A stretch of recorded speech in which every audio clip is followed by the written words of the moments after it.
Assalamu alaikum students. I hope you all are good. Stay home, stay safe. Okay, now open your science books and start our lecture. But before starting our next lecture, we review our previous lecture.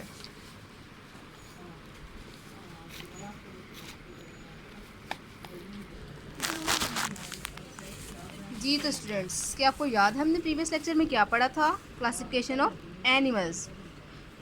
Animals की classification के बारे में, यानी कि उनको किस तरह से हमने क्लासिफाइड करके डिफरेंट ग्रुप्स में डाल दिया था। ठीक है, कैसे चीज़ों को उनके खसूसियात के लिहाज से उन्हें एक दूसरे से डिफरेंट करार दिया था, उनके डिफरेंट ग्रुप्स बना दिए थे। Classification is very important and useful in our life in order to understand things. Classification क्यों ज़रूरी है स्टूडेंट्स? किसी भी चीज़ को समझने के लिए। ठीक है, कि जैसे अगर बुक्स, कॉपीज़, पेंसिल, इरेज़र, हर चीज़ को इकट्ठा रख दिया जाए तो उनको हमें एक ही बॉक्स में रख के हमें ढूंढने में टाइम लगता है। लेकिन अगर हमने उनको क्लासिफाइड करके एक जगह रखा होगा, उनकी अपनी अपनी स्पेस बना दी होगी, तो हमें उनको सर्च करने में टाइम ज़्यादा नहीं लगेगा और हम फ़ौरन से उसको कलेक्ट कर लेंगे। ठीक है students, okay, now we start our today's lecture. Classification के बारे में तो स्टूडेंट्स आपने पढ़ लिया कि क्लासिफिकेशन क्या होती है और क्यों ज़रूरी है। तो एक बार ज़रा मुझे बताएंगे स्टूडेंट्स कि क्लासिफिकेशन क्या होती है? ओके, क्लासिफिकेशन के हम डिफरेंट चीज़ों को उनकी पैदाइश, खाने पीने और उनकी खसूसियात की डिफरेंट खसूसियात की वजह से जो है उनको हम डिफरेंट ग्रुप्स में डालते हैं, उसको हम कहते हैं क्लासिफिकेशन। ठीक है, और क्यों ज़रूरी है? उनकी डिफरेंट टाइप्स को समझने के लिए कि वो किस टाइप की चीज़ें क्या खसूसियात रखती हैं और किस टाइप की क्या खसूसियात रखती हैं। ठीक है students, the classification of items saves our time.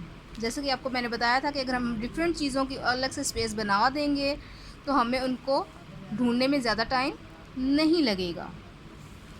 If the items were mix together, अगर चीज़ें आपस में मिक्स हो जाएंगी, it will be difficult to find them, तो उन्हें ढूंढना भी मुश्किल हो जाएगा।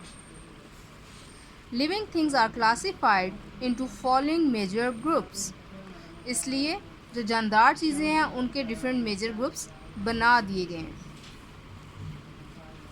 The animals of each group is unique in their features, इसलिए हर ग्रुप जो है वो यूनिक है, यानी कि अनोखा है एक दूसरे से, क्योंकि उसकी खसूसियात जो है एक दूसरे से डिफरेंट हैं।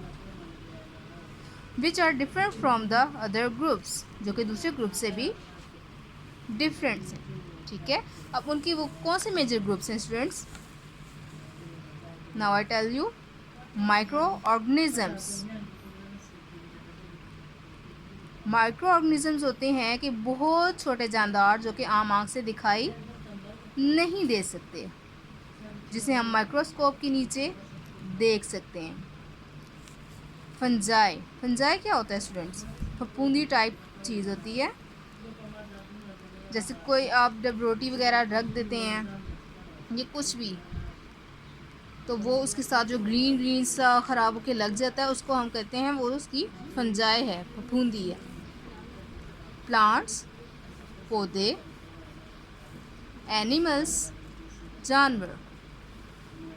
आज हम किस ग्रुप में के बारे में पढ़ेंगे? एनिमल्स के ग्रुप्स के बारे में पढ़ेंगे। Animals, there is a wide variety of animals on the earth. ज़मीन पर बहुत ही ज़्यादा कुशादा वैरायटी है, या किस्में हैं किसकी? जानवरों की। But all are them are mainly classified on the basis of their characteristics, which are include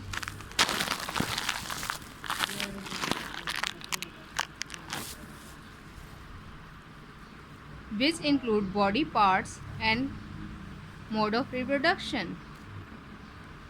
कैसे उनको क्लासिफाइड किया गया है स्टूडेंट्स? उनको डिफरेंट टाइप्स बना दी गई हैं, किस वजह से? उनकी खसूसियात की वजह से, उनकी डिफरेंट कैरेक्टरिस्टिक्स की वजह से, उनके रिप्रोडक्शन के अमल की वजह से। ठीक है। The two main categories of animals are vertebrates and invertebrates. उनकी दो मेन कैटेगरीज हैं, कौन कौन सी? Vertebrates and invertebrates. अब वर्टिब्रेट्स क्या होते हैं स्टूडेंट्स? वो जानदार जो कि बैकबोन रखते हैं, जिनमें बैकबोन यानी कि रीढ़ की हड्डी मौजूद होती है। इनवर्टिब्रेट्स वो जानदार जिनमें रीढ़ की हड्डी मौजूद नहीं होती। ठीक है स्टूडेंट्स। अब वर्टिब्रेट्स में कौन से जानदार आ जाते हैं? फिश में भी हड्डी होती है ना स्टूडेंट्स, बैकबोन जिसे हम कहते हैं। Reptile, amphibians, birds and mammals, ये किसकी टाइप्स हैं? वर्टिब्रेट्स की। इनवर्टिब्रेट्स अदर ग्रुप्स में आ जाता है, जिसमें है स्टारफिश, इसमें बैकबोन नहीं होती। वॉर्म, क्रैब, इंसेक्ट्स, ऑक्टोपस, ये तमाम वो जानदार हैं जिनमें रीढ़ की हड्डी मौजूद नहीं होती। स्टूडेंट्स, आज हम इसी कॉन्सेप्ट को क्लियर करेंगे ताकि आपको आगे लेक्चर पढ़ने में बहुत अच्छे से समझ आ जाए। ओके स्टूडेंट्स, अल्लाह हाफिज़।